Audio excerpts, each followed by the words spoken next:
TTD jumbo board నియామకంపై దుమారం రేగుతోంది. Board సభ్యుల నియామకంలో స్కామ్లు బయటపడుతున్నాయి. కేంద్ర మంత్రులకు తెలియకుండానే వారి పేర్లతో బోర్డులో పదవుల పందేరం జరిగినట్టు తేలింది. ఇదే అంశంపై ఏపీ సీఎం జగన్మోహన్ రెడ్డికి కేంద్ర మంత్రి కిషన్ రెడ్డి లేఖ రాయడం చర్చనీయాంశమైంది.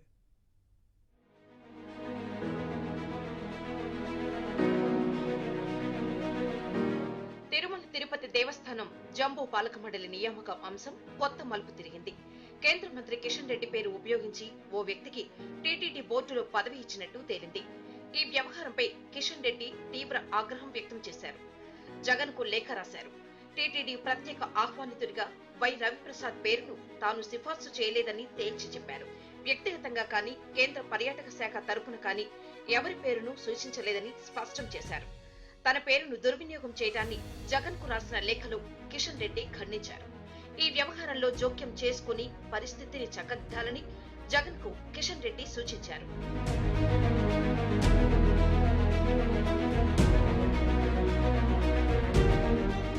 టీటీడీ పాలక మండలి నియామకాల్లో కోట్లాది రూపాయలు చేతులు మారినట్లు అనుమానాలు, ఆరోపణలు వస్తున్నాయి.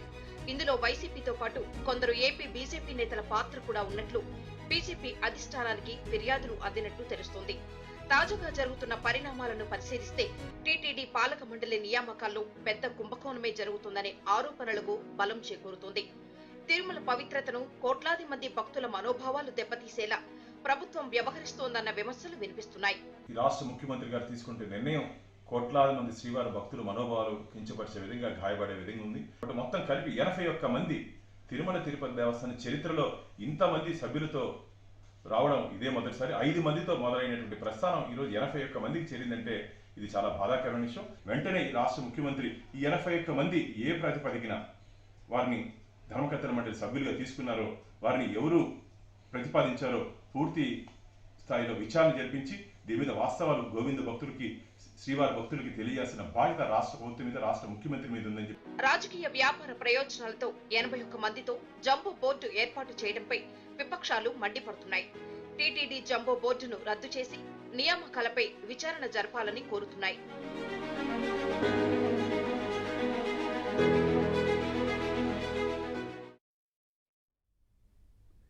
ఏపీలో ప్రధాన ప్రతిపక్షం టీడీపీపై వైసీపీ దాడులు ఆగడం లేదు.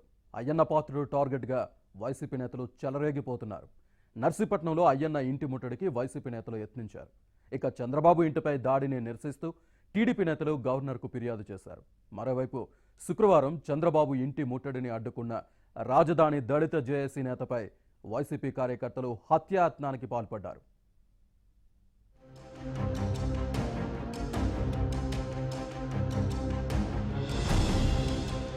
ఆంధ్రప్రదేశ్లో రాజకీయం రచ్చగా మారింది. ప్రధాన ప్రతిపక్షం టీడీపీ నేతలే టార్గెట్ గా వైసీపీ నేతలు రెచ్చిపోతున్నారు. ముఖ్యంగా అయ్యన్న పాత్రుడు టార్గెట్ గా వైసీపీ ధ్వంస రచన కొనసాగుతోంది.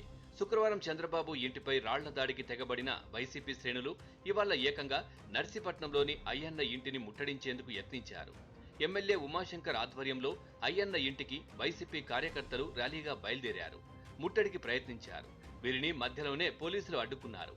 ఈ సమయంలో 2 వర్గాల మధ్య తోపులాట జరిగింది.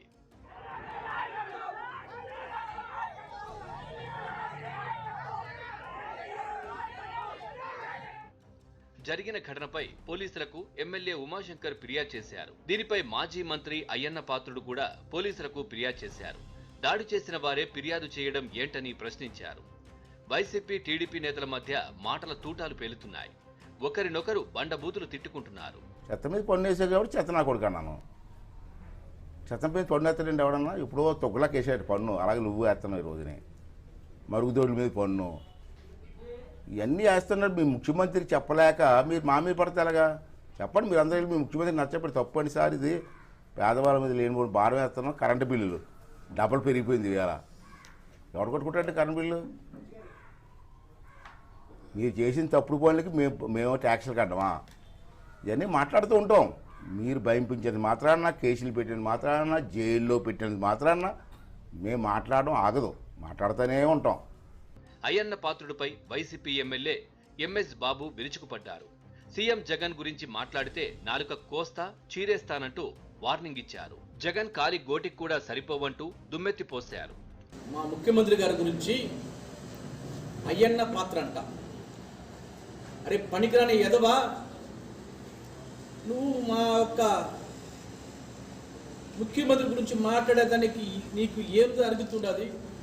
నువ్వు ఒక మనిషి అన్నారాను, పనికిరాని దద్దమ్మ అయ్యన్న పాత్రను పేరు పెట్టుకొని నీకు కీల పాత్రగా చంద్రబాబు నాయుడు చెప్పిస్తూ ఉంటే నువ్వు మాట్లాడతావు. సిగ్గు మానలేదురా నీకు?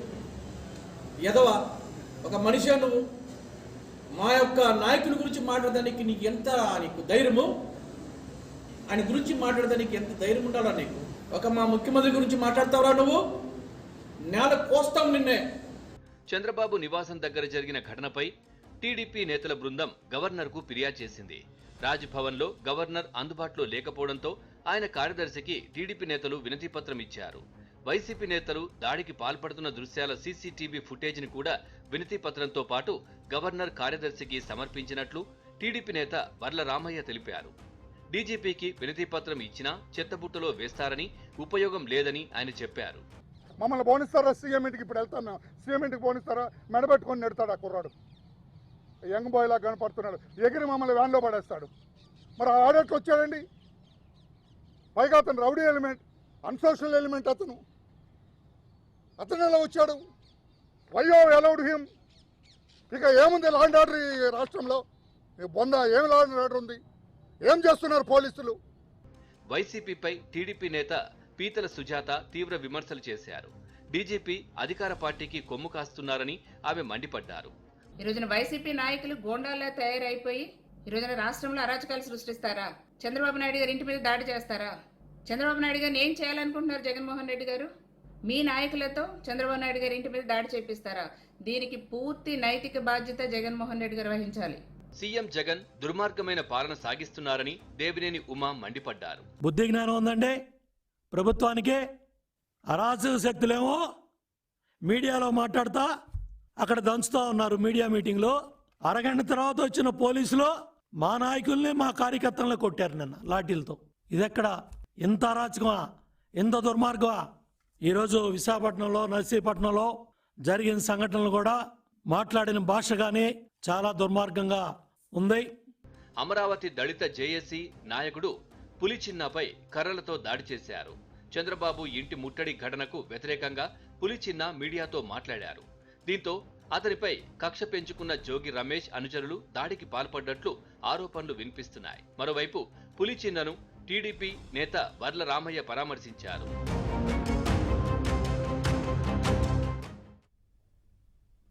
సీఎం మంత్రులపై అయ్యన్న పాత్రుడు చేసిన వ్యాఖ్యలను హోంమంత్రి సుచరిత తీవ్రంగా తప్పుపట్టారు. గంజాయి అమ్ముకునే వ్యక్తి ఇంతకంటే బాగా మాట్లాడతాడని భావించడం లేదంటూ ఆగ్రహం వ్యక్తం చేశారు. మహిళలపై అయ్యన్న చేసిన వ్యాఖ్యలపై సమాజం స్పందించాలని, చంద్రబాబు చర్యలు తీసుకోవాలని కోరారు.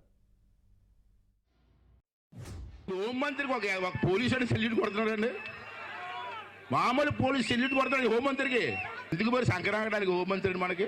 ఈ దిశా చట్టం కింద ముగ్గురు గురిసిక్స్ తీసేసాడు. అప్పుడే 29 మందికి యావజ్జీవ కారాగారం చేసినాడు. అమ్మ దిశా చట్టం ఏం లేదు కదా, ఎలాగేస్తావు అమ్మా? మీ ఆడవాళ్ళ మీద అత్యాచారం జరిగింది కాబట్టి నీకు నిజంగా సిగ్గు లజ్జ ఉంటే ముందు రాజీనామా చేయి. సినిమా హాల్ దగ్గర బ్లాక్ టికెట్ కూడా ఇదేమేస్తారట. ఏంటంటే నాకు అర్థం. ఈ ముఖ్యమంత్రి చేయాల్సిన పని అండి. ఇంకా పని చేయమన్నాను, సలహా ఇస్తున్నాను నేను. ఇంటింటికి మల్లెపూలు అమ్ముకోమన్నాను. ఆయన మంత్రిగా ఉన్నప్పుడు ఒక మహిళను పట్టుకొని కమిషనర్గా ఉన్నటువంటి అధికారిని బట్టలు ఊడదీసి కొడతా అని మాట్లాడారంట. అంటే అలాంటి సంస్కారం ఉన్న వ్యక్తి నుండి ఇంతకంటే గొప్ప మాటలు వస్తాయని చెప్పేసి నేను అనుకోవట్లేదు. మీరు అసలు రాజీనామా కాదు, మీరు రాజకీయాల్లోకే తగరు. ఇక్కడ గంజాయి అమ్ముకుంటారంట. మరి చెప్తున్నారు అంటే మల్లెపూలు కూడా అమ్ముకోండి అంటే మల్లెపూలు కట్టుకుని అమ్ముకునే వాళ్ళు మనుషులు కాదా? వాళ్ళ జీవితాలు వాళ్ళు గౌరవంగా బతుకుతున్నారు. ఈరోజు మీరు గంజాయి అమ్ముకుంటున్నారంటే ఏంటి? మీరు ఒక సమాజానికి పట్టినటువంటి చీడ. మీరు మాట్లాడినటువంటి భాష ఈ జన్మకే కాదు వచ్చే జన్మలో కూడా సుచరిత అనే నేను ఇలాంటి భాష వాడలేను. ఎందుకంటే నాకు జన్మ సంస్కారం ఉంది.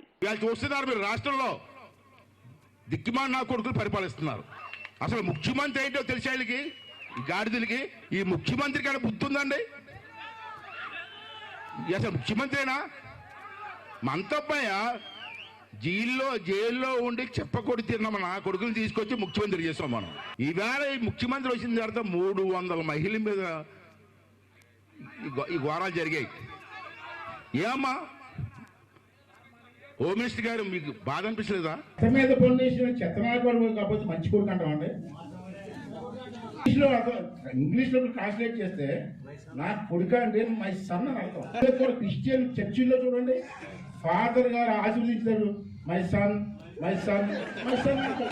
ఏం ప్రజలకు తెలియదా ఎలాంటి సమయంలో జగన్మోహన్ రెడ్డి గారిని జైలు పాలు చేసిన విషయం ప్రజలందరూ గుర్తించారు కాబట్టే ఈరోజు మాకు 151 మంది ఎమ్మెల్యేలను ఇచ్చి మా ముఖ్యమంత్రి గారిని ప్రజలు గొప్ప మ్యాండేట్తో ఆ స్థానాల్లో కూర్చోబెట్టడం జరిగింది. మహిళల రక్షణ మీద అంత చిత్తశుద్ధి ఉంటే గతంలో మీ యొక్క పరిపాలనలో మహిళలకు మీరు ఎంత న్యాయం చేశారు? అసలు మీ పరిపాలనలో ఏ మహిళకు అసలు ఏ ఒక్క సంఘటన జరగకుండా మేము కాపాడాము అని ఏమన్నా ఉంటే ఆధారాలు చూపించండి. భాషలాడతా దాన్ని ఏదో సమర్థించుకుంటా పాస్టర్లంట ఓ మై సన్ అంటారంట, అందుకని అంటారంట. ఈరోజు మన ఆంధ్ర రాష్ట్రం మొత్తం అంటారు నేను ఓ మై సన్ అని. అనిపించుకోండి, ఏముంది అందులో? దళిత ఆత్మగౌరవం గుర్తుకొస్తే అంబేద్కర్ లాగా హోంమంత్రి సుచరిత పదవికి రాజీనామా చేయాలని జడ్జి రామకృష్ణ డిమాండ్ చేశారు. వైసీపీ ప్రభుత్వం దళితులను పావులుగా వాడుకుంటుందని ఆయన మండిపడ్డారు. ఇక్కడ జరగాల్సింది, జరుగుతున్నది దళిత ఆత్మాభిమానం మీద పోరాటం కాదు, ఇద్దరు అగ్ర కులస్తుల మధ్య జరుగుతున్నటువంటి ఆంబోతుల పోరాటం. ఆ ఆంబోతుల మధ్యలోకి లేగదూడలైనటువంటి మా దళిత జాతిని ఎందుకు లాగుతారు మేడం మీరు? ఒకటి గుర్తుపెట్టుకోండి, మీరు ఈరోజు ఒక రాష్ట్ర హోంమంత్రిగా స్పందించారా లేదా ఒక దళిత స్త్రీరాలిగా స్పందించారా? రాష్ట్ర హోంమంత్రిగా స్పందించి ఉంటే ఇప్పటికిప్పుడు పోలీస్ బెటాలియన్ మొత్తం నేరస్తులైనటువంటి జోగి రమేష్ గారు కానీ, మీపైన విమర్శలు చేస్తున్నారని మీరు చెప్తున్నటువంటి అయ్యన్న పాత్రుడు కానీ, లేకపోతే మాజీ ముఖ్యమంత్రి చంద్రబాబు నాయుడు గారు కానీ బయట ఎలా ఉండగలిగారు? ఎందుకు వాళ్ళని మీరు జైల్లో ఇంతవరకు పెట్టించలేకపోయారు? ఎందుకు ఈ నాటకాలు మేడం? మేడం సుచరిత గారు, ఒకటి దృష్టిలో పెట్టుకోండి, దళిత ఆత్మాభిమానం కోసం మీరు మీ అధికారాన్ని ఉపయోగిస్తారు అంటే మీ పాదాలు కడిగి ఆ నీళ్లు మా నెత్తిన జల్లుకుంటాం. కదలండి, కదలి రండి, దళిత చైతన్యాన్ని, దళిత ఆత్మాభిమానాన్ని, దళిత ఆత్మగౌరవాన్ని ఆ రోజు ఆ మహనీయుడు డాక్టర్ బిఆర్ అంబేద్కర్ ఏ విధంగా అయితే భారత పార్లమెంటులో నిరూపించాడో, ఏ విధంగా అయితే తనకున్న అధికారాన్ని తృణప్రాయంగా భావించి తన మంత్రి పదవికి రాజీనామా చేసి బయటకు వచ్చాడో, ఆ విధంగా ఈరోజు మీరు మీ మంత్రి పదవికి రాజీనామా చేసి దళిత ఆత్మాభిమానం కోసం నిలబడండి అని చెప్పి నేను కోరుతున్నాను. అదేవిధంగా నా ఛాలెంజ్ను కూడా స్వీకరించండి. దళిత ఆత్మాభిమానం అంటే ఏమిటో మీకు త్వరలోనే నేర్పిస్తానని చెప్తూ సెలవు తీసుకుంటున్నాను. ఏపీ ఫైబర్ నెట్లో అక్రమాలు జరిగాయని వచ్చిన ఆరోపణలపై సిఐడి విచారణ వేగవంతం చేసింది. గతంలో ఫైబర్ నెట్కు ఎండీగా పనిచేసిన ఐఆర్టీఎస్ అధికారి సాంబశివరావును సిఐడి అరెస్ట్ చేసింది. గత 5 రోజులుగా సాంబశివరావును విజయవాడలోని ప్రాంతీయ కార్యాలయంలో విచారించిన సిఐడి శనివారం హఠాత్తుగా అరెస్ట్ చేస్తున్నట్లు ప్రకటించింది.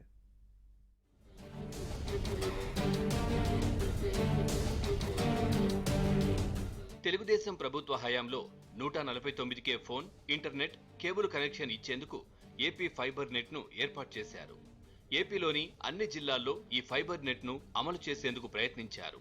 అయితే వైసీపీ అధికారంలోకి వచ్చిన తర్వాత ఫైబర్ నెట్ లో 2,000 కోట్ల రూపాయల స్కామ్ జరిగిందని విస్తృతంగా ప్రచారం చేసింది. ఆ తర్వాత ఈ స్కామ్ లో టీడీపీ జాతీయ ప్రధాన కార్యదర్శి నారా లోకేష్ పాత్ర ఉందని కూడా వైసీపీ నేతలు ప్రచారం చేశారు. చంద్రబాబు ముఖ్యమంత్రిగా ఉన్న సమయంలో లోకేష్ పంచాయతీరాజ్, గ్రామీణాభివృద్ధి, ఐటీ శాఖ మంత్రిగా పనిచేశారు.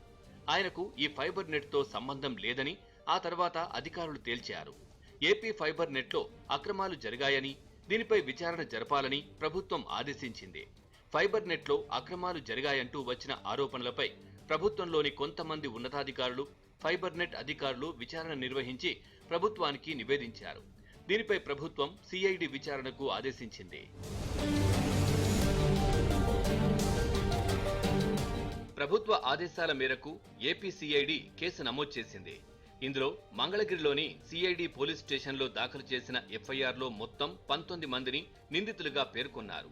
వీరిలో ఫైబర్ నెట్ చైర్మన్ గా పనిచేసిన వేమూరి హరిప్రసాద్, ఫైబర్ నెట్ ఎండి, టెర్రా సాఫ్ట్వేర్ కు చెందిన తుమ్మల గోపీచంద్తో పాటు పలువురి పేర్లను ఎఫ్ఐఆర్లో పొందుపరిచారు. ఫైబర్ నెట్ కు అవసరమైన ట్రిపుల్ పే బాక్సులు, కేబుళ్లు, ఇతర పరికరాలను సరఫరా చేసేందుకు టెర్రా సాఫ్ట్వేర్ కు 360 కోట్ల రూపాయలకు ఇచ్చిన టెండర్లో అక్రమాలు జరిగాయని సిఐడి ఎఫ్ఐఆర్లో పేర్కొంది.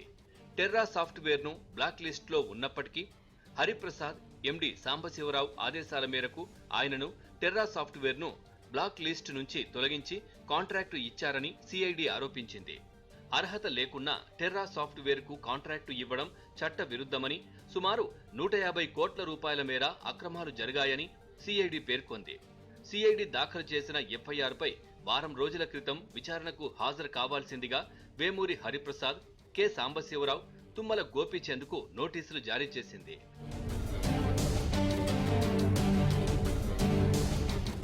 ఫైబర్ నెట్ కు ఎండీగా పనిచేసిన సాంబశివరావును గత సోమవారం విచారణకు హాజరు కావాల్సిందిగా సిఐడి కోరింది. దీంతో ఆయన అప్పటి నుంచి ప్రతిరోజు హాజరవుతున్నారు. శనివారం వరకు ఆయనను విచారణకు పిలిచారు. శనివారం మధ్యాహ్నం సాంబశివరావును అరెస్టు చేస్తున్నట్లు అధికారులు ప్రకటించారు. ఆయనను విజయవాడ ప్రభుత్వాసుపత్రిలో వైద్య పరీక్షలు నిర్వహించి సిఐడి కోర్టులో హాజరుపరిచారు. కోర్టు రిమాండ్ విధించింది. ఈ కేసులో వేమూరి హరిప్రసాద్, టెర్రా సాఫ్ట్వేర్ ఎండి గోపీచంద్ను కూడా సిఐడి అధికారులు విచారణకు పలుమార్లు పిలిచారు.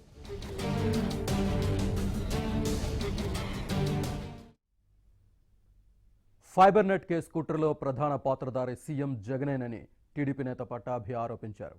సిగ్నం కంపెనీకి చెందిన గౌరీశంకర్ను తెరపైకి తీసుకొచ్చి ఫైబర్ నెట్లో లేని అవినీతి సృష్టించారని ఆయన చెప్పారు. గౌరీశంకర్ను AP state fibre net limited కంపెనీకి ఈడీగా నియమిస్తూ సీఎం జగన్ ఇచ్చిన నోట్ ఫైల్ను పట్టాభి బయటపెట్టారు.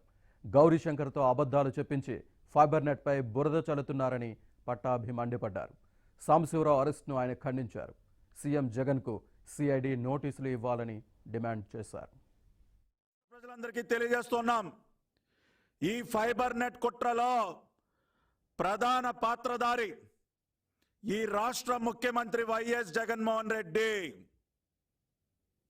ఆధారాలు లేకుండా నేను ఈ మాట మాట్లాడట్లేదు. దేశంలోనే ఎంతో ప్రతిష్టాత్మకమైనటువంటి ప్రాజెక్టుగా ప్రారంభమయ్యి సాక్షాత్తు దేశ ప్రధాని అభినందనలు అందుకొని ఈ దేశ టెలికాం సెక్రటరీ స్వయంగా రాష్ట్రానికి విచ్చేసి ఇక్కడ బ్రహ్మాండంగా ఈ ప్రాజెక్ట్ని ముందుకు తీసుకెళ్లారు. ఇదే విధంగా మిగతా అన్ని రాష్ట్రాలు కూడా ఆంధ్రప్రదేశ్ని చూసి నేర్చుకోండి అని చెప్పి సర్టిఫికెట్ ఇచ్చినటువంటి ప్రాజెక్టు పైన ఈ పనికి మాలిన ముఖ్యమంత్రి, అవినీతి బురదలో కూరుకుపోయినటువంటి ముఖ్యమంత్రి 6093 ఖైదీ నంబర్ 6093 ఈ వైఎస్ జగన్మోహన్ రెడ్డి ఇవాళ ఈ ప్రాజెక్టు పైన బురద జల్లే ప్రయత్నాల్లో భాగంగా ఏదో ఒక రకంగా అవినీతి మరక అంటించాలని ఒక కుట్రలో భాగంగా తానే స్వయంగా దీనిలో ఈ కుట్రలో భాగస్వామి అయ్యి గౌరీశంకర్ అనే వ్యక్తిని, సిగ్నం కంపెనీకి చెందినటువంటి గౌరీశంకర్ అనే వ్యక్తిని తెర మీదకు తీసుకొచ్చి నిరాధారమైనటువంటి ఆరోపణలు అతనితో చేయించి ఇవాళ ఈ ప్రాజెక్టు పైన బురద జల్లి ఇవాళ లేనటువంటి అవినీతిని సృష్టించి ఏదో అరెస్టులు చేశామని చెప్తున్నారు. ఏపీలో మండల, జిల్లా పరిషత్ ఎన్నికల లెక్కింపునకు రాష్ట్ర ఎన్నికల సంఘం ఏర్పాట్లను పూర్తి చేసింది. మొత్తం 10,047 ఎంపీటీసీ, 660 జడ్పీటీసీ స్థానాలున్నాయి. వీటిలో 9,672 ఎంపీటీసీ, 652 జడ్పీటీసీ స్థానాలకు మాత్రమే ఎన్నికలు నిర్వహించారు. వాటిలో 2,371 ఎంపీటీసీ, 126 జడ్పీటీసీ స్థానాలు ఏకగ్రీవమయ్యాయి. మిగిలిన స్థానాలకు ఆదివారం ఓట్ల లెక్కింపు జరగనుంది. అనేక అవాంతరాలు, కోర్టు వ్యాజ్యాలతో నిలిచిపోయిన పరిషత్ ఎన్నికల ఫలితాలు విడుదలవుతూ ఉండడంతో అందరిలోనూ ఉత్కంఠ నెలకొంది.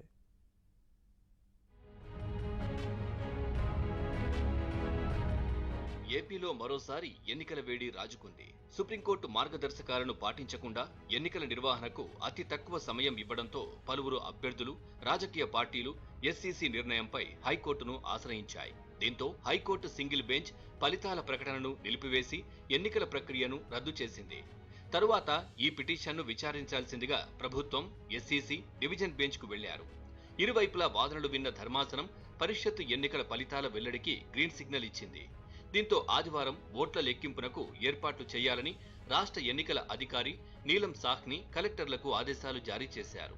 ఆదివారం ఉదయం 8 గంటలకు ప్రారంభమయ్యే లెక్కింపు ప్రక్రియ సజావుగా నిర్వహించేందుకు అధికారులు సిద్ధమయ్యారు. ఇదిలా ఉంటే రాష్ట్ర వ్యాప్తంగా 206 కేంద్రాల్లో ఎంపీటీసీ, జెడ్పీటీసీ ఎన్నికల ఓట్ల లెక్కింపు చేపడుతున్నట్లు పంచాయతీరాజ్ శాఖ కమిషనర్ గిరిజా శంకర్ అన్నారు. ఇప్పటికే అన్ని జిల్లాల్లో సిబ్బందికి శిక్షణ ఇచ్చామన్న ఆయన ఏకకాలంలో ఎంపీటీసీ, జెడ్పీటీసీ స్థానాల ఓట్ల లెక్కింపునకు సర్వం సిద్ధం చేశామన్నారు. కౌంటింగ్ ప్రక్రియ సీసీ కెమెరాల పర్యవేక్షణలో నిర్వహిస్తున్నామన్నారు. కరోనా కారణంగా ఊరేగింపులు నిషేధించినట్లు చెప్పారు. ఎక్కడైనా రెండోసారి లెక్కింపు నిర్వహించాలంటే రిటర్నింగ్ అధికారి నిర్ణయం తీసుకుంటారని ఆయన తెలిపారు. సమస్యాత్మక, నక్సల్ ప్రభావిత ప్రాంతాల్లో పటిష్ట బందోబస్తు నిర్వహిస్తున్నట్లు ఎస్పీలకు ఆదేశాలు ఇచ్చామన్నారు. పరిషత్ ఫలితాలు మధ్యాహ్నం 12 గంటల నుంచి వెలువడే అవకాశం ఉందన్నారు. 515 జెడ్పీటీసీలకు ఎన్నికలు జరిగాయి. అదేవిధంగా 7220 ఎంపీటీసీలకు కూడా ఎన్నికలు జరిగాయి. వాటన్నిటికీ కూడా రేపు మనకి కౌంటింగ్ ప్రారంభమవుతుంది. కౌంటింగ్ సంబంధించి మనకి సుమారుగా 204 కౌంటింగ్ సెంటర్స్ ఉన్నాయి. అక్కడ 40,300 మంది సిబ్బందిని ఏర్పాటు చేస్తూ కౌంటింగ్ కావాల్సిన ఏర్పాట్లు అందరూ జిల్లా కలెక్టర్సు, రిటర్నింగ్ ఆఫీసర్సు వారు ఏర్పాట్లు చేస్తున్నారు. ఏర్పాట్లపైన నిన్న సీఎస్ గారు కూడా సమీక్షించారు. ఈరోజు ఉదయం స్టేట్ ఎలక్షన్ కమిషనర్ మేడం కూడా సమీక్షించారు అందరూ పోలీస్ అండ్ కలెక్టర్స్ అందరితోటి. సో పకడ్బందీ ఏర్పాట్లు చేసి ఎక్కడ కూడా ఎటువంటి ఇబ్బందులు రాకుండా, అంబిగ్యూటీ కూడా ఏం లేకుండా కౌంటింగ్ సక్రమంగా నిర్వహించడానికి అవసరమైన ట్రైనింగ్, తర్వాత ఏర్పాట్లు చేయడం జరుగుతుంది. ముఖ్యంగా కోవిడ్ సందర్భంగా మనకి కౌంటింగ్ సిబ్బంది కానీ లేకపోతే కౌంటింగ్ ఏజెంట్స్ కానీ వారు కోవిడ్ ఎఫెక్టెడ్ వాళ్ళు లేకుండా వ్యాక్సినేషన్ చేసుకున్న వాళ్ళు కానీ లేకపోతే నెగిటివ్ రిపోర్ట్ ఉన్న వాళ్ళని మాత్రమే తీసుకుని తద్వారా కౌంటింగ్ చేయాలి అనేది ఇన్స్ట్రక్షన్స్ ఉన్నాయి. దానికి తగినట్టుగానే ఏర్పాట్లు చేస్తున్నాము. 2020 మార్చి 7న ఎన్నికల నిర్వహణకు ఎస్సీసీ పరిషత్ ఎన్నికలకు నోటిఫికేషన్ జారీ చేసింది. ఇదిలా ఉంటే కరోనా కారణంగా ఎన్నికల ప్రక్రియ నిలిచిపోయింది. దీన్ని తిరిగి ప్రారంభిస్తూ 2021 ఏప్రిల్ 1న ఎస్సీసీ ఆదేశాలు జారీ చేశారు. అదే నెల 8న పోలింగ్ తేదీని ప్రకటించారు. అయితే 2021 ఏప్రిల్ 6న ఎన్నికల ప్రక్రియను నిలిపివేస్తూ హైకోర్టు ఉత్తర్వులు జారీ చేసింది. దీనిపై ఎస్సీసీ డివిజన్ బెంచ్కు వెళ్లడంతో సింగిల్ బెంచ్ ఇచ్చిన తీర్పును పక్కన పెట్టి ఎన్నికలు నిర్వహించాలని ఆదేశాలిచ్చింది. అయితే ఫలితాలను మాత్రం నిలుపుదల చేసింది. మొత్తం 9,672 ఎంపీటీసీ స్థానాలకు, 652 జెడ్పీటీసీ స్థానాలకు ఎన్నికలు జరిగాయి. అయితే తాజాగా హైకోర్టు ధర్మాసనం తీర్పుతో పరిషత్ ఫలితాలు వెల్లడికి మార్గం సుగమమయ్యింది. అనేక అవాంతరాలు తర్వాత వెలువడుతున్న పరిషత్ ఎన్నికల ఫలితాలపై సర్వత్రా ఆసక్తి నెలకొంది. సుదీర్ఘ నిరీక్షణ తర్వాత వెలువడుతుండటంతో ఏపీ రాష్ట్ర ఎన్నికల సంఘం, పంచాయతీరాజ్ శాఖ పటిష్ట ఏర్పాట్లు చేస్తున్నాయి. పరిషత్ ఎన్నికల నోటిఫికేషన్ సమయంలో వివిధ కారణాలతో 375 ఎంపీటీసీ, 8 జెడ్పీటీసీ స్థానాలకు ఎన్నికలు నిర్వహించలేదు. ఇదిలా ఉంటే రాష్ట్ర వ్యాప్తంగా 2,371 ఎంపీటీసీ, 126 జెడ్పీటీసీ స్థానాలు ఏకగ్రీవమయ్యాయి. మరోవైపు ఎన్నికల సుదీర్ఘ ప్రక్రియ మూలంగా అభ్యర్థులు మృతి చెందిన 81 స్థానాల్లో పోలింగ్ జరగలేదు. ఇదిలా ఉంటే రాష్ట్ర వ్యాప్తంగా 18,782 మంది ఎంపీటీసీ, 2,058 మంది జెడ్పీటీసీ స్థానాలకు పోటీ చేశారు. వారి భవితవ్యం ఆదివారం మధ్యాహ్నం 12 గంటలకు తేలనుంది. ఫలితాలకి సంబంధించి సుమారుగా మనకి ఎంపీటీసీ వరకు మధ్యాహ్నం మనకి 12 o'clock, 2 o'clock, 12 o'clock, 1 o'clock నుంచే మనకి ఎంపీటీసీలు యొక్క ఫలితాలు వెలువడి అయ్యే అవకాశం ఉంది. అదేవిధంగా జెడ్పీటీసీలు సాయంత్రం మధ్యాహ్నం 4 తర్వాత నుంచి వచ్చే అవకాశం ఉంది. ఎక్కడైనా మనకి రౌండ్ వారీగా మన ఏజెంట్స్ దగ్గర వారికి కౌంటింగ్ పైన వాళ్ళ సంతృప్తికరంగా ఉన్నది అనే విషయం పైన ఒక యాక్సెప్టెన్స్ తీసుకోవడం జరుగుతుంది. అయినప్పటికీ కూడా దాని యొక్క మార్జిన్స్ కానీ తక్కువ ఉంటే, అదేవిధంగా రీకౌంటింగ్ గురించి ఏదైనా రిక్వెస్ట్ వస్తే రిటర్నింగ్ ఆఫీసర్ లేక డిస్ట్రిక్ట్ ఎలక్షన్ అథారిటీ వారు డెసిషన్ తీసుకుని రీకౌంటింగ్ వెళ్ళొచ్చు. పరిషత్ ఎన్నికల ప్రక్రియ సందర్భంగా అనేక చోట్ల హింసాత్మక ఘటనలు జరిగాయి. దీంతో అప్రమత్తమైన ఎస్సీసీ కౌంటింగ్ ప్రక్రియను ప్రశాంతంగా నిర్వహించేందుకు అన్ని ఏర్పాట్లు చేసింది. నగరాల్లో ఆదివారం జరిగే శోభాయాత్రకు భారీగా భక్తులు తరలి రానున్నారు. నిమజ్జనం సందర్భంగా ఎలాంటి అవాంఛనీయ ఘటనలు జరగకుండా పోలీసులు భద్రతను కట్టుదిట్టం చేశారు.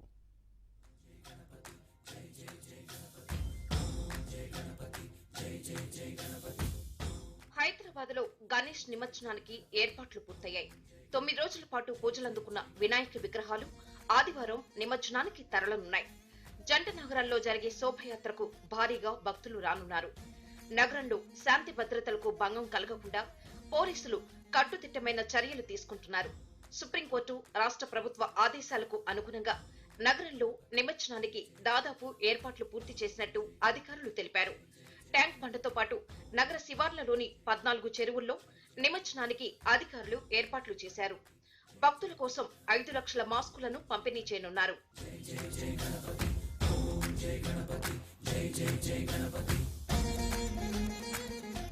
నిమజ్జన కేంద్రాల దగ్గర పారిశుద్ధ్యం, తాగునీరు, ఇతర వసతులు ఏర్పాట్లు చేస్తున్నారు.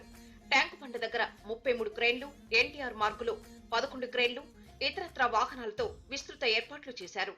నగర వ్యాప్తంగా 320 కిలోమీటర్ల మేర శోభయాత్ర జరుగుతుందని జీహెచ్ఎంసీ అధికారులు తెలిపారు. నగరంలో శాంతి భద్రతలను కాపాడేందుకు 19,000 మంది పోలీసులు బందోబస్తులో పాల్గొంటున్నారని పోలీస్ కమిషనర్ అంజనీ కుమార్ చెప్పారు.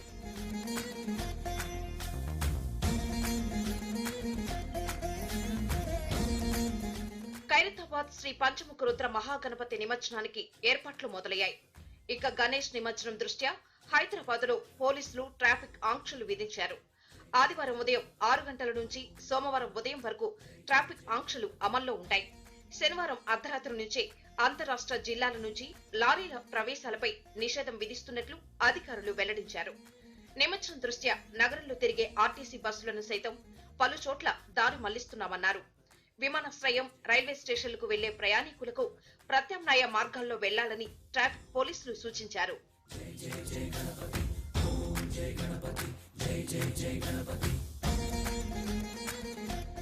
ఆదివారం నగరంలో మద్యం దుకాణాలు మూసి ఉంచాలని పోలీసులు ఆదేశించారు. జీహెచ్ఎంసీలోని 3 పోలీస్ కమిషనరేట్ల పరిధిలో మద్యం దుకాణాలు మూసివేస్తున్నట్లు చెప్పారు. వైన్స్, పబ్బులు, బార్లు, కల్లు దుకాణాలు మూసివేస్తున్నట్లు తెలిపారు. రేపు ఉదయం నుంచి ఎల్లుండి సాయంత్రం 6 గంటల వరకు వైన్ షాపులను మూసివేయాలని స్పష్టం చేశారు.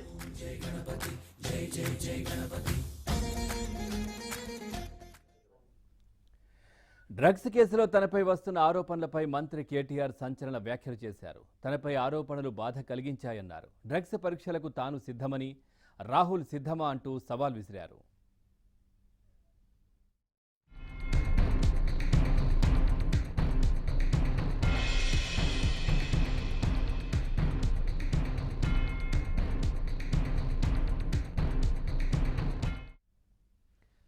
విపక్షాలపై కేటీఆర్ తీవ్రస్థాయిలో విరుచుకుపడ్డారు. తెలంగాణలో విపక్షాలకు పెద్దగా పని లేదని, అందుకే ప్రభుత్వంపై విమర్శలు గుప్పిస్తున్నాయని మండిపడ్డారు. కేసీఆర్ చేస్తున్న అభివృద్ధి చూస్తూ బండి సంజయ్ పాదయాత్ర చేస్తున్నారన్నారు. రేవంత్ కొత్త బిచ్చగాడంటూ ఘాటు వ్యాఖ్యలు చేశారు. రేవంత్ దూకుడు రియల్ ఎస్టేట్ వెంచర్ లాంటిదన్నారు.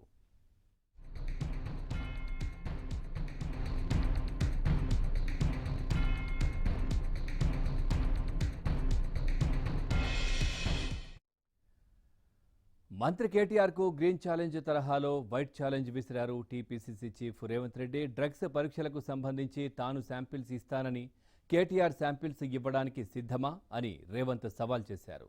గతంలో ఎక్సైజ్ కేసులో రానా, రకుల్ ప్రీత్ సింగ్ను పిలవలేదు, కానీ ఇప్పుడు ఈడీ పిలిచిందన్న రేవంత్ అప్పుడు వారిద్దరినీ కాపాడిన రహస్య మిత్రుడు ఎవరో చెప్పాలన్నారు. డ్రగ్స్ వ్యవహారంపై సమగ్ర విచారణ చేయమని డిమాండ్ చేయడానికి కేటీఆర్కు ఉన్న అభ్యంతరం ఏంటని ప్రశ్నించారు. ఇద్దరికో ముగ్గురికో సవాల్ విసిరితే వాళ్ళు ఎట్లయితే చెట్లు నాడుతుండ్రో ఆ స్ఫూర్తితోటి వైట్ ఛాలెంజ్ విసురుకుందాం కేటీఆర్ గారు. ఈ వైట్ ఛాలెంజ్లు ఏంటంటే, వైట్ ఛాలెంజ్ ఎవరికి విసిరినా వాళ్ళు వచ్చి డాక్టర్ల ముందు నమూనాలు ఇవ్వాలి. నేను వైట్ ఛాలెంజ్ విసురుతున్న కేటీఆర్ గారికి నేను ఇస్తా మొదలు రక్త నమూనాలు, ఎంట్రకల నమూనాలు, ఏవైనా డ్రగ్స్కి సంబంధించిన ఏవైతే శాంపిల్స్ సేకరిస్తారో వాటికి సంబంధించి వైట్ ఛాలెంజ్ నేను విసురుతున్నా. మంది ప్రముఖులను పిలిచినప్పుడు ఆ ప్రముఖులలో రానా లేదు, రకుల్ ప్రీత్ సింగ్ లేదు. ఇవాళ ఈడీ రానా, రకుల్ ప్రీత్ సింగ్ను పిలిచిండ్రు. రకుల్ప్రీత్ సింగ్ను రానాను ప్రొహిబిషన్ అండ్ ఎక్సైజ్ నుంచి కాపాడింది ఎవరు? ఆ రహస్య మిత్రుడు ఎవరు? బెంగళూరులో డ్రగ్స్ గురించి చర్చ వస్తే ఇక్కడ ఉన్న టీఆర్ఎస్ ఎమ్మెల్యేలకు సంబంధాలు ఉన్నాయని టీవీలలో వచ్చినాయి, పేపర్లలో వచ్చినాయి. సమగ్రమైన విచారణ చేయడానికి, విచారణ చేయమని డిమాండ్ చేయడానికి కేటీఆర్ గారికి ఉన్న అభ్యంతరం ఏంది? ఇప్పుడు ఒక చిన్న బ్రేక్ తీసుకుందాం, చూస్తూనే ఉండండి ABN.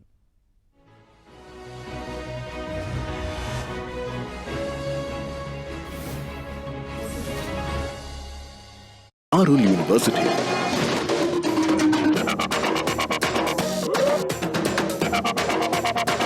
Arul University, Vadodara, Gujarat. Strong and stable life కావాలంటే ఫైనాన్షియల్ ఫిట్నెస్ ఉండాలి. ఒకటి నిజం, త్వరగా డెవలప్ అయిన వాళ్ళంతా సరైన ప్లేస్లో ఇన్వెస్ట్ చేయడం వల్లే అయ్యారు.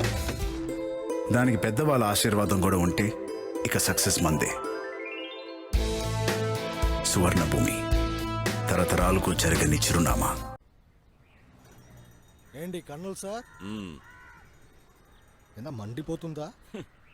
లామినేషన్ ఇంటికి మాత్రమే, మీకు కాదు. ఏషియన్ పెయింట్స్ అల్టిమా ప్రొటెక్ట్, ఇంటికే లామినేషన్.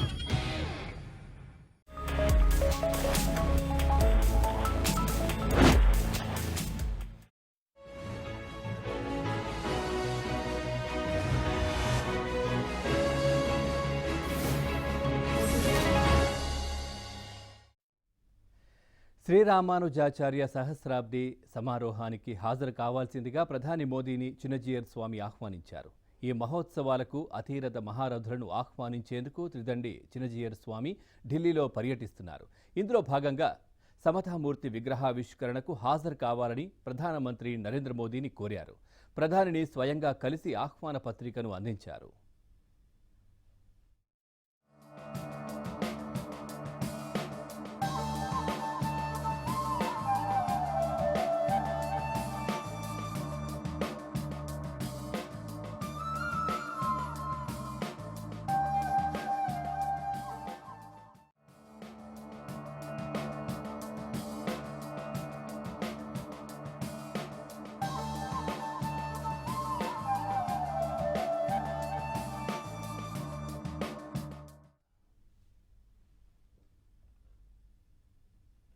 ఈ సందర్భంగా సహస్రాబ్ది మహోత్సవాల విశిష్టతను స్వామీజీ మోదీకి వివరించారు.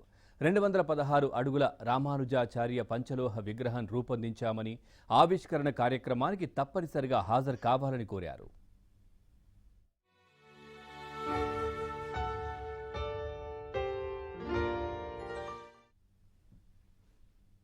హైదరాబాద్ శివారులో నిర్మించిన సమతా స్ఫూర్తి కేంద్రం విశిష్టతను, రామానుజాచార్య పంచలోహ విగ్రహ ప్రత్యేకతను, అక్కడ కొలువుదీరనున్న 108 దేవాలయాల వివరాలను ప్రధాని మోదీ ఆసక్తిగా తెలుసుకున్నారు.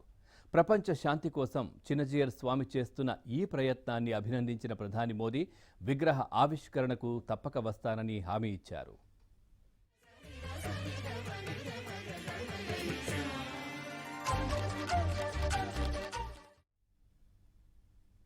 ఉత్తరాది రాష్ట్రం పంజాబ్లో నాటకీయ పరిణామాలు చోటు చేసుకున్నాయి. అక్కడ అధికార మార్పిడికి అవకాశం ఇస్తూ ముఖ్యమంత్రి అమరీందర్ సింగ్ రాజీనామా చేశారు. తనకు అవమానాలు ఎదురయ్యాయంటూ ఆయన వ్యాఖ్యలు మాత్రం తీవ్ర దుమారం రేపింది. వచ్చే ఏడాది అసెంబ్లీ ఎన్నికలు జరుగుతున్న నేపథ్యంలో తాజా పరిణామాలకు ప్రాధాన్యం ఏర్పడింది. పంజాబ్ కాంగ్రెస్ కు ఇప్పటిదాకా ఏకైక నాయకుడిగా వెలుగొందిన కురువృద్ధుడు కెప్టెన్ అమరీందర్ సింగ్ సీఎం పదవి నుంచి వైదొలిగారు. సిద్ధు కాంగ్రెస్ లో చేరినప్పటి నుంచి అమరీందర్ ను అస్థిరపరిచే చర్యలు ప్రారంభం కాగా ఈసారి ఏకంగా సీఎం దిగిపోవాల్సి వచ్చింది. పార్టీ అధిష్టానం శుక్రవారం రాత్రి ఈ దిశగా సంకేతాలు ఇవ్వగా శనివారం మధ్యాహ్నానికి సీన్ పూర్తిగా అమరీందర్ కు వ్యతిరేకమైంది. దానితో ఆయన సతీ సమేతంగా రాజ్భవన్ కు వెళ్లి గవర్నర్ బన్వరీలాల్ పురోహిత్ కు రాజీనామా అందజేశారు. భవిష్యత్తు కార్యాచరణను త్వరలో ప్రకటిస్తానని అమరీందర్ చెప్పారు. ఉదయం సోనియా గాంధీతో మాట్లాడిన తర్వాతే రాజీనామా చేస్తున్నట్లు ప్రకటించిన అమరీందర్ అధిష్టానానికి నచ్చిన వ్యక్తులను సీఎం పదవిలో కూర్చోబెట్టుకోవచ్చన్నారు. తనకు సమాచారం ఇవ్వకుండానే 3 సార్లు సీఎల్పీ సమావేశం నిర్వహించడం ద్వారా తనను అవమానపరిచారని అమరీందర్ ఆరోపించారు. मैं कहना चाहता थानू कि मैं चीफ मिनिस्टरशिप तो अपना इस्तीफा दे देता है, जिसमें मर्जी हो बनाओ, उन्होंने मर्जी है। जहाँ तक मैं मेरी फ्यूचर पॉलिटिक्स क्या है, future politics is always there an option and I will use that option जब टाइम आएगा। किसी मैं नहीं कह सकता, I have only resign from my side और मैं उनसे बात करूंगा अपने लोगों से और फिर मैं फैसला करूंगा। తాజా పరిణామాలతో విసుగుపోయినట్లు అమరీందర్ చెప్పుకున్నారు. సిద్ధు సహా తన ప్రత్యర్థుల తీరుపై ఆయన మండిపడ్డారు. పార్టీ తనను అవమానించిందని ఆయన నేరుగానే చెప్పేశారు. పంజాబ్ కాంగ్రెస్ ఇన్ఛార్జ్ హరీష్ రావత్ దాదాపు అర్ధరాత్రి సమయంలో చేసిన ట్వీట్ తో తాజా పరిణామాలకు నాంది పడింది. అత్యవసర శాసనసభాపక్ష సమావేశం నిర్వహించనున్నట్లు ప్రతి ఒక్కరూ హాజరు కావాలని ఆయన కోరారు. ఆ వెంటనే పిసిసి అధ్యక్షుడు నవజోత్ సింగ్ సిద్ధు సైతం ప్రతి ఒక్కరూ సమావేశానికి రావాలని ఆదేశించారు. పైకి ఇవన్నీ హఠాత్తుగా జరిగినట్లు కనిపిస్తున్నప్పటికీ గత కొంతకాలంగా పార్టీలో అంతర్గతంగా లుకలుకలు కొనసాగుతున్నట్లు తెలుస్తోంది. రాష్ట్రంలో తాజా రాజకీయ పరిణామాలతో విసిగిపోయానని, ఇలాగైతే పదవిలో కొనసాగలేనని పార్టీ అధ్యక్షురాలు సోనియా గాంధీతో అమరీందర్ అన్నట్లు ఈ ఉదయం వార్తలొచ్చాయి. కొన్ని గంటల్లోనే ఆయన పదవి నుంచి వైదొలిగారు. అమరీందర్ రాజీనామాకు ఏడాదిగా జరుగుతున్న పరిణామాలు దారితీశాయని విశ్లేషణలు వినిపిస్తున్నాయి. అమరీందర్ పట్ల పార్టీలో తీవ్ర అసంతృప్తి ఉంది. అందరినీ కలుపుకుపోకుండా ఏకపక్షంగా వ్యవహరిస్తున్నారన్న ఆరోపణలు వినిపించాయి. ఎవరికీ అందుబాటులో ఉండకుండా పార్టీ మొత్తం తానే అన్నట్లుగా వ్యవహరించారని పలువురు ఎమ్మెల్యేలు బహిరంగంగానే ఆరోపించారు. దీనితో అమరీందర్ ను తప్పించి మరొకరికి అవకాశం ఇవ్వాలన్న ప్రతిపాదన చాలా రోజులుగా ప్రచారంలో ఉంది. అమరీందర్ తీరు పట్ల అసంతృప్తిగా ఉన్న ఎమ్మెల్యేలంతా సిద్ధు వైపు మొగ్గు చూపారు. సిద్ధు అమృత్సర్ స్వర్ణ దేవాలయానికి రావాలని కోరిన వెంటనే మెజారిటీ ఎమ్మెల్యేలు అటు పరుగులు తీశారు. తాజాగా అమరీందర్ ఏర్పాటు చేసిన సమావేశానికి కేవలం 12 మంది ఎమ్మెల్యేలే హాజరు కావడంతో కెప్టెన్ కు తత్వం బోధపడినట్లయింది. పార్టీ అధిష్టానం కూడా అమరీందర్ కొనసాగింపు పట్ల సుముఖంగా లేదని వార్తలు వచ్చాయి. పంజాబ్ లో ప్రభుత్వ వ్యతిరేక పవనాలు వీస్తున్నట్లు సర్వేలు నిగ్గు తేల్చడంతో ఆయన్ను సాగనంపడమే సరైన మార్గమని సోనియా టీం భావించినట్లయింది. మరోపక్క కాంగ్రెస్ యువనేత రాహుల్ గాంధీ మొదటి నుంచి సిద్ధు పక్షం వహిస్తున్నట్లుగా పార్టీలో అంతర్గతంగా వినిపిస్తున్న మాట. కొత్త తరానికి పార్టీ పగ్గాలు అప్పగించాలన్న రాహుల్ గాంధీ తపన కాంగ్రెస్ సహా పలు రాష్ట్రాల్లో కనిపిస్తుంది. పంజాబ్ లో సిద్ధు ఉంటేనే విజయావకాశాలు మెరుగవుతాయని రాహుల్ బృందం భావించినట్లుగా కనిపిస్తుంది. పైగా సిద్ధుకి ప్రజల మనిషిగా, ప్రజలకు అందుబాటులో ఉండే నేతగా పేరుంది. రాష్ట్రంలో మార్పును కోరుకునే వాళ్లు కూడా కాంగ్రెస్ వైపే మొగ్గు చూపాలంటే ఇప్పటికిప్పుడు నాయకత్వ మార్పు మినహా వేరే గత్యంతరం లేదని పార్టీ అధిష్టానం భావించింది. అందుకే కెప్టెన్ తనకు తానుగా రాజీనామా చేసే పరిస్థితులను సృష్టించింది. ఆ ఉక్కపోతను తట్టుకోలేక కురువృద్ధుడు అమరీందర్ సింగ్ ఇప్పుడు సీఎం పదవి నుంచి వైదొలిగారు. అమరీందర్ రాజీనామాతో పంజాబ్లో కాంగ్రెస్ పరిస్థితి మెరుగవుతుందా? తదుపరి ముఖ్యమంత్రిగా ఎవరికి అవకాశం లభిస్తుంది? కాంగ్రెస్ అధిష్టానం మధ్యలో ఏముంది? ఇంతకీ అమరీందర్ వేరే దారి వెతుక్కుంటారా? కాంగ్రెస్లోనే ఉంటారా?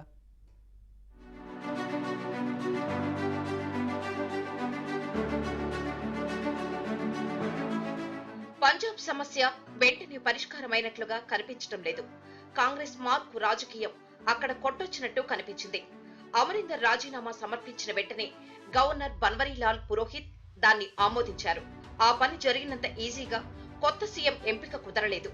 అమరీందర్ అలా వెళ్తారు, సిద్ధు ఇలా వస్తారని ఎదురు చూసిన వారికి నిరాశ ఎదురైంది. కెప్టెన్ రాజీనామా చేసిన కాసేపటికే పంజాబ్ సీఎల్పీ సమావేశం జరిగింది. కొత్త నేతపై అక్కడ ఎలాంటి నిర్ణయమూ తీసుకోలేకపోయారు. అధిష్టానం ప్రతినిధులు కూడా ప్రేక్షక పాత్ర వహించారు. కొత్త నేతను నియమించే బాధ్యతను పార్టీ అధ్యక్షురాలు సోనియా గాంధీకి అప్పగిస్తూ సీఎల్పీ ఒక తీర్మానం చేసి చేతులు దులుపుకుంది. దానితో బంతి ఇప్పుడు అధిష్టానం కోర్టులో ఉంది. कांग्रेस अध्यक्षा को अधिकृत किया गया कि वो कांग्रेस विधायक दल के नेता को चुने और उसके साथ साथ में जो वो सर्वसम्मति जो वो चुनेंगी, जो जिसको चिन्हित करेंगी, वो सर्वसम्मति से सब लोगों को मंजूर होगा. తదుపరి ముఖ్యమంత్రి ఎవరన్న అంశంలో ఉత్కంఠ కొనసాగుతున్నా అధిష్టానం మాత్రం నవజోత్ సింగ్ సిద్ధు వైపే మొగ్గు చూపుతున్నట్లు సమాచారం. కొంతకాలం క్రితమే అధిష్టానం ఈ నిర్ణయం తీసుకుని అమరీందర్ ను సాగనంపే ప్రక్రియకు శ్రీకారం చుట్టిందని పంజాబ్ వ్యవహారాలు తెలిసిన కాంగ్రెస్ నేతలు చెబుతున్నారు. 1-2 రోజుల్లో సోనియా గాంధీ స్వయంగా సిద్ధు పేరును ఖరారు చేస్తారని, వెంటనే పార్టీ తరపున ప్రకటన వస్తుందని అంటున్నారు. సిద్ధు కూడా ఈ దిశగా లాబింగ్ చేశారని, చాలా వరకు సక్సెస్ అయ్యారని వార్తలు వస్తున్నాయి. తన చిరకాల వాంఛను తీర్చుకునేందుకే సిద్ధు కాంగ్రెస్ లోకి వచ్చారన్నది అందరికీ తెలిసిన విషయమే. మరోపక్క అవసరాన్ని బట్టి బీజేపీ తాము అధికారంలో ఉన్న రాష్ట్రాల్లో సీఎంలను మార్చుతున్నా కాంగ్రెస్ అంత ధైర్యం చేయలేకపోతుందన్న ఆరోపణలను తిప్పికొట్టేందుకే అమరీందర్ ను సాగనంపి ఉండవచ్చని విశ్వసిస్తున్నారు. ఉత్తరాఖండ్, గుజరాత్లో ఇటీవల బీజేపీ ముఖ్యమంత్రులు మారారు.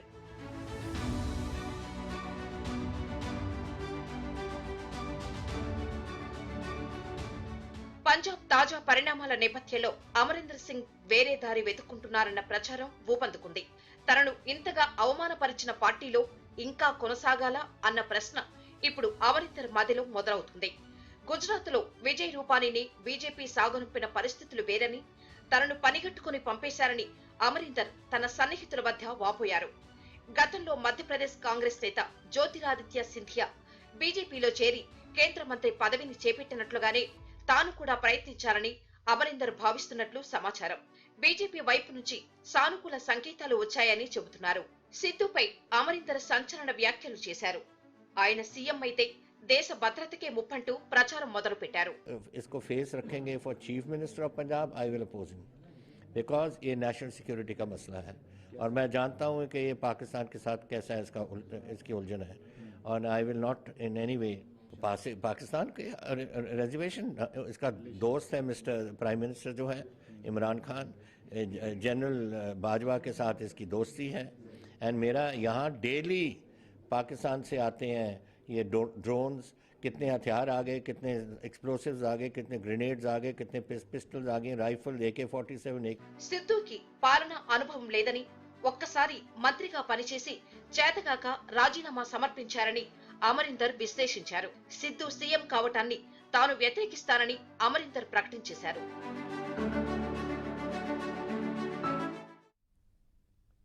పశ్చిమ బెంగాల్లో బీజేపీకి వరుస షాకులు తగులుతున్నాయి. తాజాగా బీజేపీ సిట్టింగ్ ఎంపీ, కేంద్ర మాజీ మంత్రి బాబుల్ సుప్రియో పార్టీని వీడారు. తృణమూల్ కాంగ్రెస్ చేపట్టిన ఘర్ వాపసీకి ఆకర్షితులయ్యారు.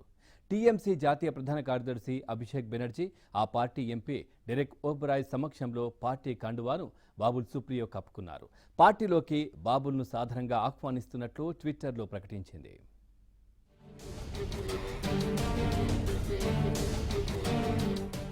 రాజకీయాల నుంచి పూర్తిగా తప్పుకుంటున్నట్లు ఆ మధ్య సోషల్ మీడియాలో మాజీ కేంద్ర మంత్రి బాబుల్ సుప్రియో ప్రకటించారు. అయితే కేంద్ర హోంమంత్రి అమిత్ షా నుంచి ఫోన్ రావడంతో ఆయన వెనక్కి తగ్గారు. తాను ఎంపీగా కొనసాగుతానని ప్రకటించారు. అయితే ఇది జరిగిన కొన్ని రోజులకే బాబుల్ సుప్రియో మాట మార్చారు. కేంద్ర మాజీ మంత్రి, సిట్టింగ్ ఎంపీ అయిన బాబుల్ సుప్రియో బెంగాల్లోని అధికార తృణమూల్ కాంగ్రెస్ పార్టీలో చేరారు. టీఎంసీ జాతీయ కార్యదర్శి అభిషేక్ బెనర్జీ, ఆ పార్టీ ఎంపీ డెరెక్ ఒబ్రియన్ సమక్షంలో ఆయన తృణమూల్ కండువా కప్పుకున్నారు. ఆయనను సాధారణంగా ఆహ్వానిస్తున్నట్లు టీఎంసీ ట్వీట్ చేసింది. రాజకీయాల నుంచి తప్పుకుంటానని అప్పట్లో భావోద్వేగంతో ప్రకటించారని బాబుల్ సుప్రియో చెప్పారు.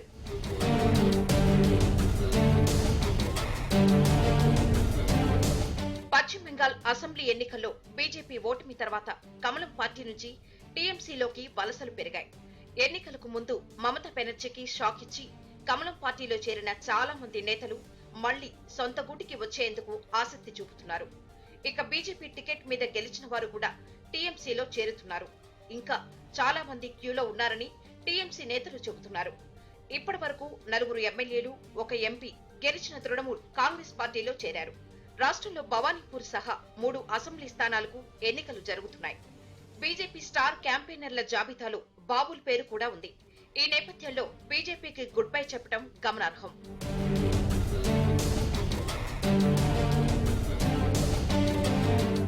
అసెంబ్లీ ఎన్నికల అనంతరం ఇప్పటికే ముకుల్ రాయ్ సహా పలువురు బీజేపీ నేతలు తృణమూల్లో చేరారు. ఇప్పుడు బాబుల్ రూపంలో మరో కీలక నేత పశ్చిమ బెంగాల్ బీజేపీని వేడటం ఆ పార్టీకి ఓ విధంగా దెబ్బేనని చెప్పాలి. నటుడు సోనూ సూద్ కోట్ల రూపాయల పన్ను ఎగవేశారా? చట్టాన్ని ఉల్లంఘించి పెద్ద మొత్తాన్ని సమీకరించారా? ఐటీ సోదాల్లో ఏం వెలుగు చూసింది? ఆదాయపు పన్ను శాఖ అధికారుల దాడులు రాజకీయ దుమారానికి ఎందుకు దారితీస్తున్నాయి?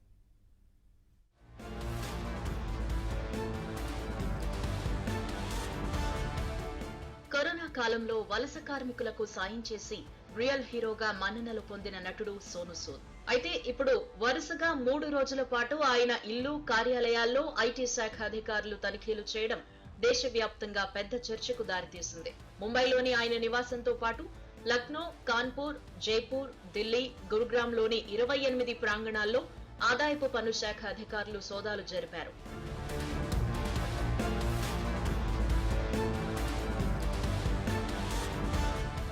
నటుడు సోనూ సూద్ దాదాపు 20 కోట్ల మేర ఆదాయపు పన్నును ఎగవేసినట్లు శనివారం ఐటీ శాఖ ఓ ప్రకటనలో తెలిపింది. సోనూ సూద్ కు చెందిన నాన్ ప్రాఫిట్ సంస్థ ఫారిన్ కాంట్రిబ్యూషన్ చట్టాన్ని ఉల్లంఘించి సుమారు 2.1 కోట్లు సమీకరించినట్లు చెప్పింది. నటుడికి సంబంధించిన ఇళ్లు, కార్యాలయాల్లో నిర్వహించిన తనిఖీల్లో పన్ను ఎగవేతకు సంబంధించిన అనేక పత్రాలు దొరికినట్లు ఐటీ శాఖ తెలిపింది.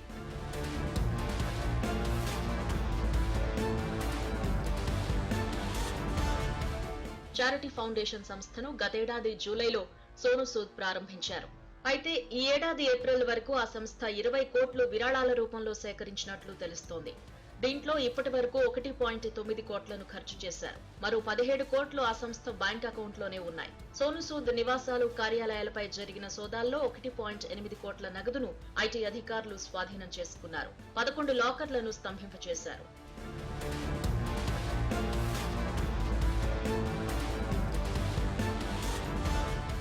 బాలీవుడ్ చిత్రాలకు సంబంధించి తీసుకున్న పేమెంట్లు, వ్యక్తిగత ఆదాయం, రియల్ ఎస్టేట్ కు సంబంధించి సోనూ సూద్ పన్నులను ఎగవేసినట్లు అధికారులు నిర్ధారించినట్లు సమాచారం. ఆదాయపు పన్ను తప్పించుకోవడం కోసం తన ఆదాయాన్ని బోగస్ రుణాల రూపంలో సోనూ సూద్ చూపించారని, బోగస్ ఎంటీటీలు చేశారు అని అధికారులు తెలిపారు. లక్నోలోని ఓ స్థిరాస్తి సంస్థతో సోనూ సూద్ ఒప్పందం కుదుర్చుకున్నారు. అందులో పన్ను ఎగవేతకు సంబంధించి అనుమానాలు ఉన్నాయి. ఈ క్రమంలో ఐటీ శాఖ రంగంలోకి దిగింది.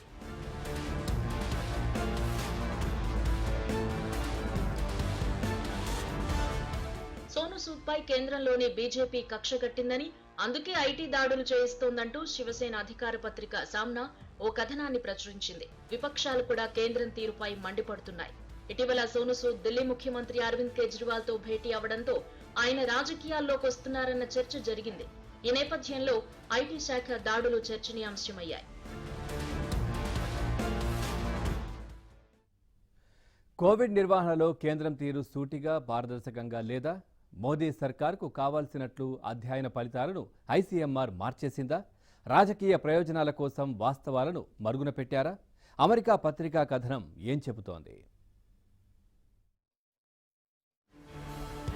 అమెరికా పత్రిక న్యూయార్క్ టైమ్స్ కొద్ది రోజుల క్రితం ప్రచురించిన కథనం కాకరేపుతోంది. కోవిడ్ నిర్వహణ విషయంలో భారత ప్రభుత్వ తీరును ఘాటుగానే విమర్శించింది. కరోనా నిర్వహణ దేశంలో సూటిగా, పారదర్శకంగా జరగలేదని న్యూయార్క్ టైమ్స్ విమర్శించింది. నరేంద్ర మోదీ నాయకత్వంలోని కేంద్ర ప్రభుత్వ రాజకీయ అవసరాలకు అనుగుణంగా అది సాగిందని విమర్శించింది. ఇక భారతీయ వైద్య పరిశోధనా మండలి ఐసీఎంఆర్ పైన న్యూయార్క్ టైమ్స్ తీవ్ర ఆరోపణలు గుప్పించింది. ప్రభుత్వానికి కావలసిన విధంగా తన అధ్యయన ఫలితాలను, సూచనలను ఐసీఎంఆర్ మలిచిందని రాసింది. రెండో విలువ వస్తుందని తమ బృందంలోని శాస్త్రవేత్తలు సూచిస్తున్నప్పటికీ దాన్ని కప్పిపుచ్చి అంతా సజావుగా ఉన్నదని చెప్పేందుకు ఐసీఎంఆర్ ప్రయత్నించినట్లు ఈ కథనం ద్వారా స్పష్టమవుతోంది. కోవిడ్ చరమదశలోకి వచ్చామని 2021 జనవరి, ఫిబ్రవరి మాసాలలో కూడా ఐసీఎంఆర్ చెప్పిందని, తద్వారా కేంద్ర ప్రభుత్వ రాజకీయ అవసరాలకు భారత వైద్య పరిశోధనా మండలి సహాయపడిందని విమర్శించింది. ఈ కథనానికి సందర్భశుద్ధి లేదని, ఇటువంటి వక్రీకరణలను ఖండిస్తున్నామని నీతి ఆయోగ్ ఆరోగ్య విభాగం సభ్యుడు వికే పాల్ వ్యాఖ్యానించారు. కోవిడ్ కట్టడి విషయంలో మనం బాగున్నామని, టీకాకరణ కూడా అద్భుతంగా సాగుతోందని, మన విజయాల నుంచి దృష్టి మళ్లించడానికి ఇవన్నీ రాశారని ICMR director general doctor Balram Bhargava వ్యాఖ్యానించారు. ఇందులోని అంశాలన్నీ ఎప్పుడో సమసిపోయినవి, పట్టించుకోదగినవే కాదన్నారు. మన కోవిడ్ మరణాల లెక్కలు సవాల్ చేస్తూ కూడా ఈ పత్రిక ఆ మధ్య కథనం ప్రచురించింది. ఇక అమెరికన్ వార్తాపత్రిక టైమ్ అయితే నదీ తీరంలో అసంఖ్యాక చితుల ఆకాశ చిత్రాన్ని ముఖ చిత్రంగా ప్రచురించింది. 2020 మార్చి చివరిలో లాక్డౌన్ ప్రభావాన్ని నిర్వీర్యం చేసిందని తబ్లిగీ జమాత్ పై కేంద్ర ప్రభుత్వానికి తోడు జాతీయ అధికార పార్టీ శ్రేణులు గురిపెట్టాయి. ఈ ప్రచారానికి కూడా ఐసీఎంఆర్ వంతపాడిందని, అభ్యంతరం పెట్టిన శాస్త్రవేత్తలను బలరాం భార్గవ వారించాడని న్యూయార్క్ టైమ్స్ కథనం వెల్లడించింది. వ్యాధి నిరోధకత వ్యాప్తిని అంచనా వేయడానికి జరిపే సీరో అధ్యయనాల ఫలితాలను ప్రభుత్వ అభిమతానికి అనుగుణంగా మలిచి చూపించారని కూడా ఆ వార్తలో రాశారు. రాష్ట్ర అసెంబ్లీల ఎన్నికలలో లబ్ధి కోసం 2వ విడత వెల్లువ గురించి హెచ్చరికలను తగ్గించి చెప్పారని విమర్శించింది. ఐసీఎంఆర్ పెద్దలను ప్రశ్నిస్తూ వచ్చిన డాక్టర్ అనూప్ అగర్వాల్ గత ఏడాది అక్టోబర్లో సంస్థ నుంచి మాత్రమే కాదు, దేశం నుంచే బయటకు వెళ్లిపోవాల్సి వచ్చింది. ప్రస్తుతం ఆయన అమెరికాలో ప్రాక్టీస్ చేసుకుంటున్నారు. తర్వాత కాలంలో వ్యర్థమని తెలిసిన అనేక చికిత్సా పద్ధతులను, ఔషధాలను కూడా కోవిడ్ కాలంలో దేశం మీద రుద్దారని అగర్వాల్ న్యూయార్క్ టైమ్స్ కు చెప్పారు. దేశంలోని అన్ని వ్యవస్థలను గుప్పిట్లో పెట్టుకుని అధికారాన్ని కేంద్రీకృతం చేసేందుకు ప్రయత్నిస్తోందని మోదీ ప్రభుత్వంపై ప్రస్తుతం విమర్శలున్నాయి. కానీ శాస్త్ర విజ్ఞాన రంగాలకు చెందిన సంస్థలపై కూడా ఇటువంటి నియంత్రణ ప్రభుత్వాలకు ఉండడం వాంఛనీయం కాదన్నది నిపుణుల మాట. నిజానికి న్యూయార్క్ టైమ్స్ కథనంలో చెప్పిన అనేక అంశాలు ఆయా సందర్భాలలో దేశంలో కూడా చర్చకొచ్చినవే. కానీ ఆరోగ్య రంగానికి సంబంధించి ఒక ధీమాను, విశ్వాసాన్ని ఇవ్వవలసిన ప్రతిష్టాత్మక సంస్థ ఇట్లా వ్యవహరిస్తుందా అన్నది నమ్మశక్యంగా లేదని పలువురు అభిప్రాయపడుతున్నారు. అందుకే విచారణ జరగాలన్న వాదనలు ఊపందుకుంటున్నాయి. మరో వారం రోజుల్లో మోదీ అమెరికాలో పర్యటించాల్సి ఉంది. ఇప్పుడు ఇటువంటి కథనం రావడం ప్రధానికి, ప్రభుత్వానికి ఇబ్బందికరంగా మారింది.